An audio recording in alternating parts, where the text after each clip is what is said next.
आशार अंधार आशार अंधार।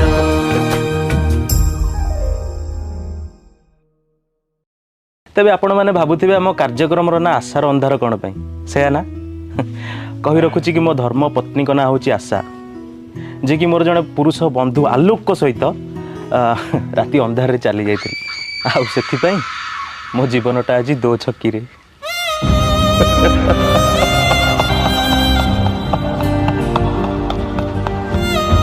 सारे से कथा पछरे बियर धरी कथा आम आगे टिके परिचय दे दियो। आज्ञा आज्ञा तेबे डेरी न करी मु परिचय दे दूची। मो डेब्री साइड रे अछंती श्रीमती पद्मिनी महांती जे कि एडवोकेट अछंती आउ तांको डेब्री साइड रे अछंती उर्मिला देवी जे कि समाज सेवी आउ तांको डेब्री साइड रे अछंती डालेमा पंक तांको सामने रे जे अछंती से होचंती नीलमणि दळई से भी जने बहुत बढ़िया समाज सेवी आउ तांको डेब्री साइड रे जे अछंती से होचंती गोवर्धन पंक आउ तांको डेब्री साइड रे जे अछंती से होचंती मोर उत्तम बंधु श्रीजुक्त श्रीकांत सिंह जे कि जने भलो एडवोकेट आउ तांको डेब्री साइड रे अछंती मु निजे दी थर हो गला मो इंट्रोडक्शन। तेबे चलंतु कार्यक्रम आरंभ करिबा।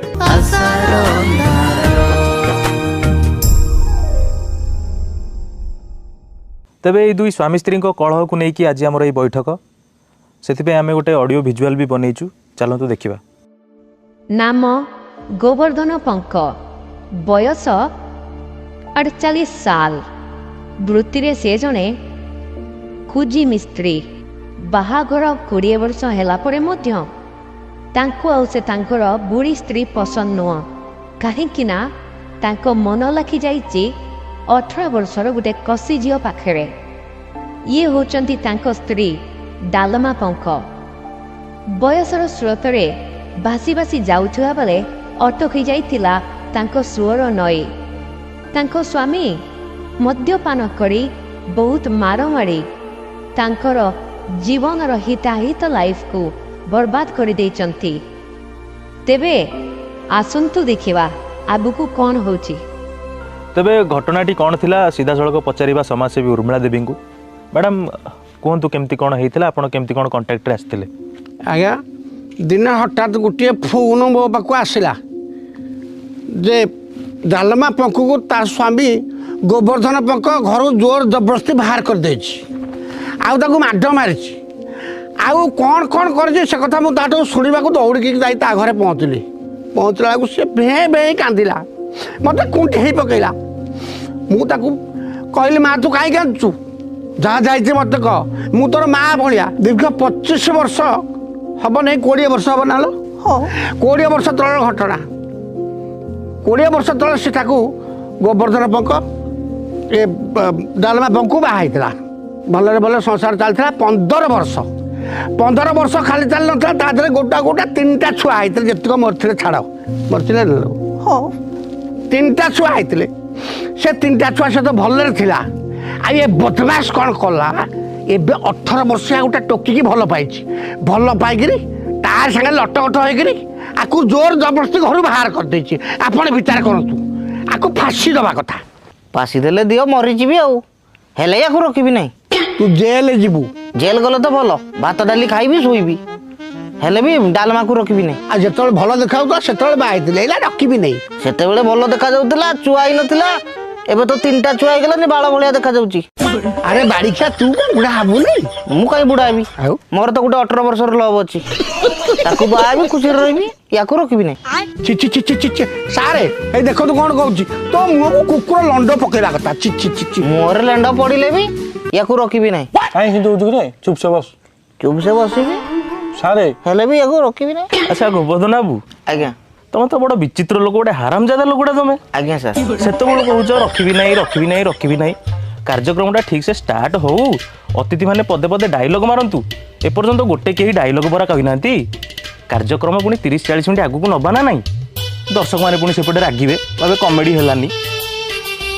अच्छा माँ डाले माँ तुम मनरे कौन अच्छी तुम मनरे केते जंत्रणा केते कौन बीतीची कौन सब होईची आम दर्शक मानक जनातु समस्ते टिके जानतु। तुई तो जार रोजगार करुचु सब मद पिना उड़ाई दौचु मुई आ मोर 3टा छुआ कौन खाइबे केबे भाबिचु घरे चीनी नहीं लुण नहीं डाली भी नहीं केमती माँ पिला आम खाइकिना शोबू तुई मद पीना आउचु मत आसी कहूँ ना चिकेन मोगले अंड भुज करना दे मुई कौटू राति अंड भुज करना देवी तू कहीं दबुनु ढाबारे केमिति दउचंती मुई कौन ढाबा वाला तू ढाबा वाला आई जाऊनु नानी ବୁଝିଲେ ସାରେ କିଛି ଜିନିଷପତ୍ର ଆଣି ଦେବନି ଖାଲି ବରାଦ କରିବ ଏଇଟା ଖାଇବି ସେଇଟା ଖାଇବି ଏଇଟା ଖାଇବି ସେ କେଉଁଠୁ ଆଣି ଦେବ ସେ ନଦେଲା ଠାରୁ ତାକୁ ବାଡ଼ଉଛି। ଆରେ ତମେ ତାକୁ ବାଡ଼ଉଛ ମହିଳାମାନଙ୍କ ଉପରେ ହାତ ଉଠେଇବା ଗୋଟେ ଦଣ୍ଡନୀୟ ଅପରାଧ ତମେ ଜାଣିଛ ନିଜ ସ୍ତ୍ରୀ ଉପରେ ହାତ କେମିତି ଉଠେଇ ପାରୁଛ ରୁହ ଦେଖଉଛି କେମିତି ହାତ ଉଠୁ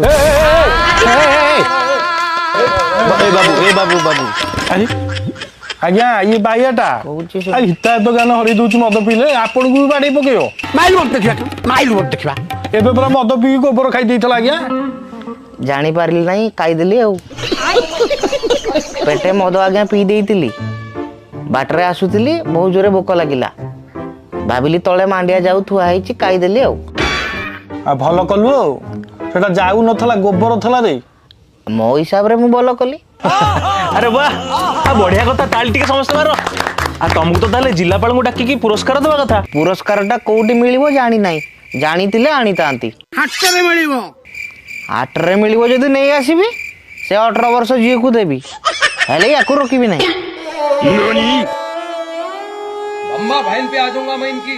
ଶୁଣ ତମେ ଯୋଉ ସେ 18 ବର୍ଷ ଝିଅକୁ ଲଭ୍ କରୁଛ ତମେ ଜାଣିଛ ସେ କେବଳ ତମ ପଇସା ପାଇଁ ତମ ସାଙ୍ଗରେ ଅଛି ମ୍ୟାଡ଼ାମ ଏଇଟା ଆପଣ ଠିକ କଥା କହିଲେ ତମେ ତାକୁ ଖଟିକି ଦଉଛ ବୋଲି ସେ ତମକୁ ଲଭ୍ କରୁଛି ଥରେ ଭାବ ଯେତେବେଳେ ତମ ବୟସ ହେଇଯିବ ତମେ ବୁଢା ହେଇଯିବ ତମ ସ୍ତ୍ରୀ ଛୁଆ ପିଲା କେହି ତମ ସାଙ୍ଗେ ନଥିବେ ଭାବୁଛ ତ ସେତେବେଳେ କଣ ହବ ସିଏ ବି ତମକୁ ଛାଡିକି ଚାଲିଯିବ ତମେ ସେତେବେଳେ କାହା ପାଖରେ ରହିବ ଥରେ ଚିନ୍ତା କର ସେ ତମ ଝିଅ ବୟସର ପରା ଆରେ ବୁଝିଲୁ ଟି ମ୍ୟାଡ଼ାମ କଣ କହିଲେ ହଁ ବୁଝିଲି କଣ ବୁଝିଲୁ ମୁଁ ବୁଢା ହେଇଗଲେ ସେ ମୋ ଛୁଆ ବି କେହି ରହିବେନି ପାଖରେ ଡାଲମା ପୋକ ବି ପାଖରେ ନଥିବ ସେ 18 ବର୍ଷ ଝିଅ ବି ମତେ ଛାଡ଼ିଦବ ଆଉ ବୁଢା ହେଲେ ଭାରି ହଇରାଣ ହେବି ଆଜ୍ଞା ବୁଝିଲା ଯାହା ହଉ ମ୍ୟାଡ଼ାମ୍ ଆମ କାର୍ଯ୍ୟକ୍ରମ ସାହାଯ୍ୟରେ ସେ ବୁଝିପାରିଲେ ଆମ ପାଇଁ ବହୁତ ବଡ଼ ସଫଳତାର କଥା ଏଇଟା ଦି ସ୍ୱାମୀ ସ୍ତ୍ରୀଙ୍କୁ ଆମେ ଏକାଠି କଲେ ହେଲେ ବି ସେ ଝିଅକୁ ମୁଁ ଛାଡ଼ିବି ନାହିଁ ସେ 18 ବର୍ଷ ଝିଅକୁ ବାହା ହେବି ଏ ଡାଲମା ପୋକକୁ ରଖିବିନି ଏଇଟା ମୂର୍ଖଟା ଆଉ ସାର୍ ଏଇ ଯୋଉ ମିସ୍ତ୍ରୀ କାମ କରୁଛି 5-6 ଜଣ ସେଠି ସାଙ୍ଗସାଥି ଅଛନ୍ତି ତାଙ୍କ ସହିତ ମିଶିକି ବହୁତ ମଦ ପିଇକି ଏମିତି ହଉଛି ଆଉ ଦେଖନ୍ତୁ ଦଳିଆ ବାବୁ ମୋର 25 ବର୍ଷ ଓକିଲାତି ଭିତରେ ଗୋଟେ କଥା ତମକୁ କହୁଛି ଇଏ ଲୋକଟା ଖରାପ ମଦ ଖରାପ ଜିନିଷ ନୁହଁ ବୁଝିପାରିଲେ ତ ଇଏ ଯେଉଁ ମଦ ପିଇକି ଡାଲମା ପୋକକୁ ମାରୁଛନ୍ତି ସେଇଟା ହେଲା ଖରାପ ଜିନିଷ ମାନେ ମଦୁଆଙ୍କୁ ଋଣା କର କିନ୍ତୁ ମଦକୁ ନୁହେଁ କାହିଁକି ଜାଣିଛନ୍ତି ମୁଁ ଏଠି ଶୋ ଆରମ୍ଭରୁ ଟିକେ ବେଣ୍ଡର ସ୍ପ୍ରାଇଟ୍ ମାରିଦେଇକି ବସିଛି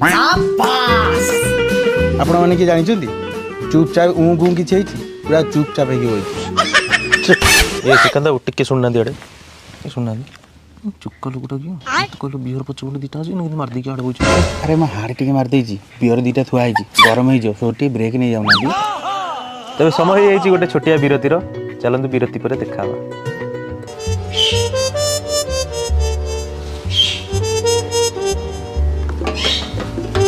ଶ୍ରୀକାନ୍ତ ସକାଳ ହେଇଗଲା ଲାଗିବ ଶୋଇପଡ଼ିଛନ୍ତି ସବୁ ମୁଁ ପା ଗାଡ଼ିରେ ଶୋଇପଡ଼ିଲି ମୋତେ ଟିକେ ଉଠିବା କଥା ନୁହେଁ ମୋତେ ବି ଶୋ ଷ୍ଟାର୍ଟ ହେବ ଘଣ୍ଟାଟା ବି ଛାଡ଼ି ଦେଇକି ଆଇଲି ଗାଡ଼ି ହଉ ଚଲ ହଁ ଦର୍ଶକ ବନ୍ଧୁ ବ୍ରେକ୍ ପରେ ପୁଣି ଥରେ ସ୍ୱାଗତ ରମେଶ ଦହିବରା ପ୍ରେଜେଣ୍ଟସ୍ ଜୀବନ ଦୋଛକିରେ ଆଶାର ଅନ୍ଧାର ସେଉ ଟିକେ କମ୍ ପିଆଜ ଟିକେ ବେଶୀ ଆଶାର ଅନ୍ଧାର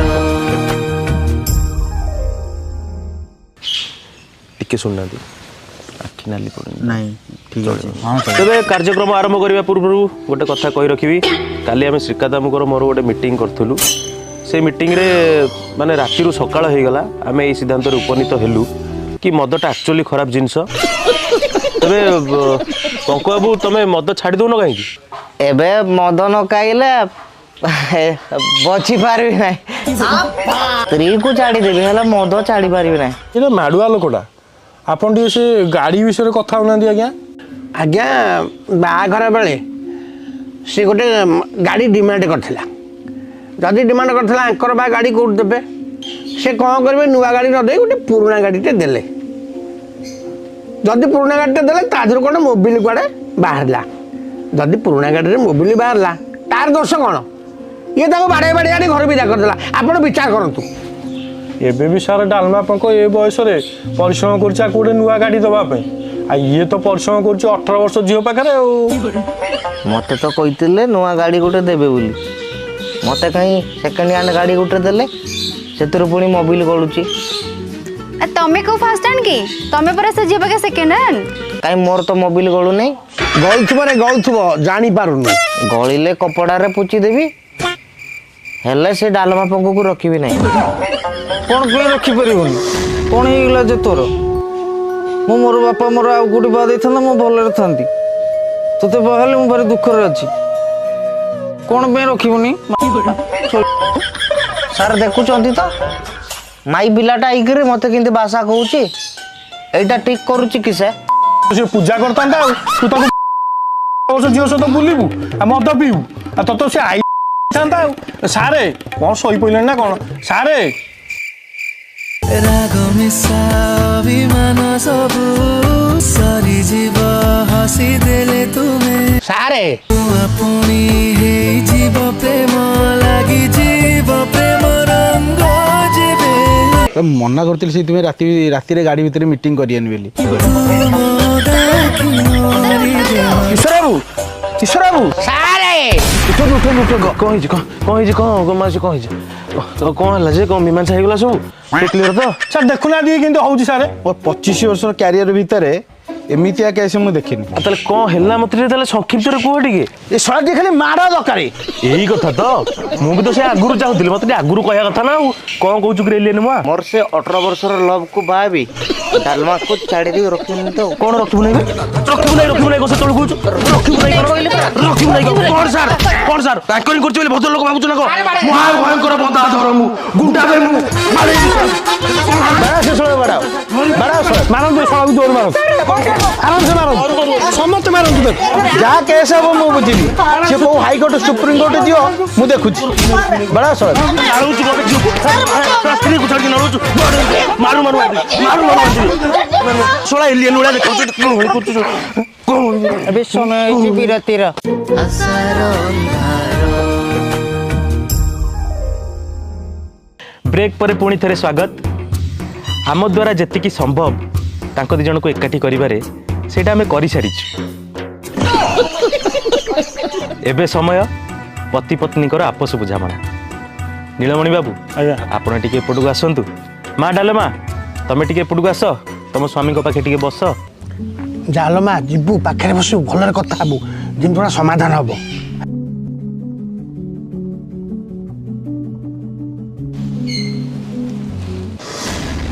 ଦୁଇ ବର୍ଷ ହେଲା ତ ଆସୁନଥିଲୁ, ଏବେ କାହିଁକି ପାଖରେ ବସୁଛୁ? ତୁଇ ତ ମତେ ଘରୁ ବାହାର କରିଦେଲୁ। ଆଣିବାକୁ ଯାଇଥିଲୁ କି? ମୁଁ ଆଣିବାକୁ ଗଲିନି ବୋଲି ତୁ ଆସିବୁନି କି? କେମିତି ଆସିଥାନ୍ତି? ପାଦରେ ଚାଲିକି ଆସିଥାନ୍ତୁ, କହିଲା କେମିତି ଆସିଥାନ୍ତି? ଆକ୍ଚୁଆଲି ସାର୍ ଇଏ ହେଉଛି ଗୋଟେ ମାନ ଅଭିମାନ କଥା। ଯେହେତୁ ସେ ତାଙ୍କୁ ଛାଡ଼ି 2 ବର୍ଷ ହେଲା ବାପା ଘରେ ରହିଛନ୍ତି, ତାଙ୍କ ମନରେ ଟିକେ ଅଭିମାନ ରହିଯାଇଛି। ସେ କିଛି ନାହିଁ, ତାଙ୍କ ଭିତରେ ଆପୋଷ ବୁଝାମଣା ହେଇଗଲେ ଏବେ ବି ସେମାନେ ଏକାଠି ରହିପାରିବେ। ଆଚ୍ଛା ଗୋବର୍ଦ୍ଧନ, ଆଜ୍ଞା ତମର ଯେତେବେଳେ ପ୍ରଥମ ଛୁଆ ହେଇଥିଲା କେମିତି ଅନୁଭୂତି ଥିଲା? ଖୁସି ହେଇଥିଲ? ଖୁସି ହେଇଥିଲି ଆଉ। ଦ୍ୱିତୀୟ ଛୁଆ ହେଲା ବେଳେ? ତାଠୁ ଟିକେ ଖୁସି ହେଇଥିଲି। ତୃତୀୟ ଛୁଆ ହେଲା ବେଳେ? ବେଶୀ ଖୁସି ହେଇଥିଲି। ଆଚ୍ଛା ଆଉ ଛୁଆ ପିଲା କରିବାର ଇଚ୍ଛା ନାହିଁ? ଖୁସି ହେବାର ଇଚ୍ଛା ନାହିଁ?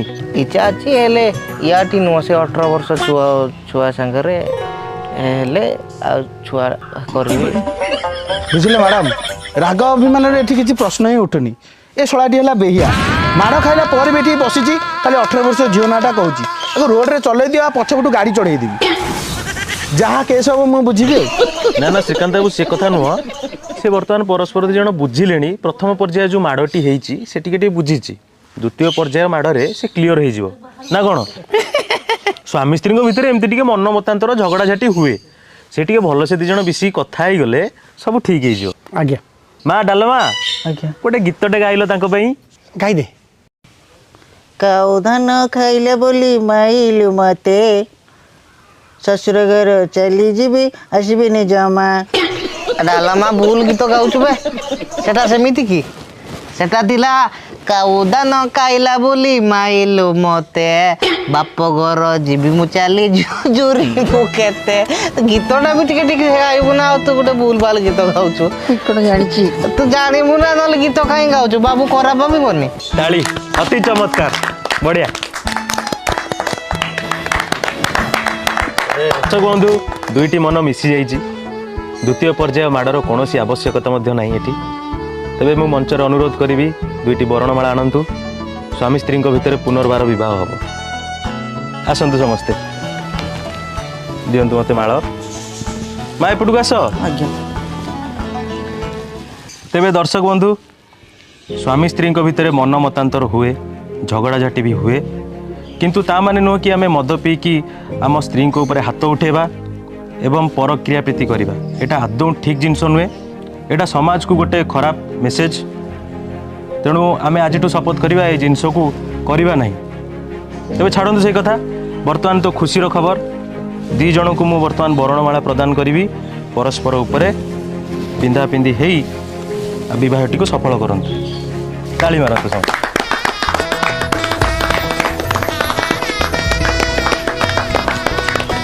ବାহ ଏଇ ତ ଖୁସିର ଜୀବନ ଆଉ କ'ଣ ଦରକାର ଆମର ଭଗବାନଙ୍କ ଆଶା ଭଗବାନଙ୍କ ଠାରେ ଏ ଆଶା ଦୁଇ ଜଣ ଏମିତି ଖୁସିରେ ଥାଆନ୍ତୁ ମା ଡାଲମା କିଛି କହିବ ମୁଇଁ ବହୁତ ଖୁସି ଅଛି ମୋର ଘରଟା ଆଜି ପରିପୂର୍ଣ୍ଣ ହେଇଯାଇଛି ଶସ୍ୟ ଶ୍ୟାମଳ ବି ହେଇଯାଇଛି ଆଚ୍ଛା ଗୋବର୍ଦ୍ଧନ ଆଜ୍ଞା। ତମେ ମୋ ମୁଣ୍ଡରେ ହାତ ରଖି କୁହ ଆଜିଠୁ କେବେ ଭୁଲ କଥା କରିବନି ମୁଣ୍ଡରେ ହାତ ରଖିକି କହୁଛି ଆଜ୍ଞା ଆଜିଠୁ ଆଉ କେବେ ଭୁଲ କିଛି କରିବି ନାହିଁ ବଢିଆ ହେଲେ ଏ ଡାଲମା ପଙ୍କ ସାଙ୍ଗେ ବି ରହିବିନି ମୁଁ ସେ 18 ବର୍ଷର ଝିଅକୁ ବାହା ହେବି ତା ସାଙ୍ଗରେ ରହିବି ମୁଁ ଯାଉଛି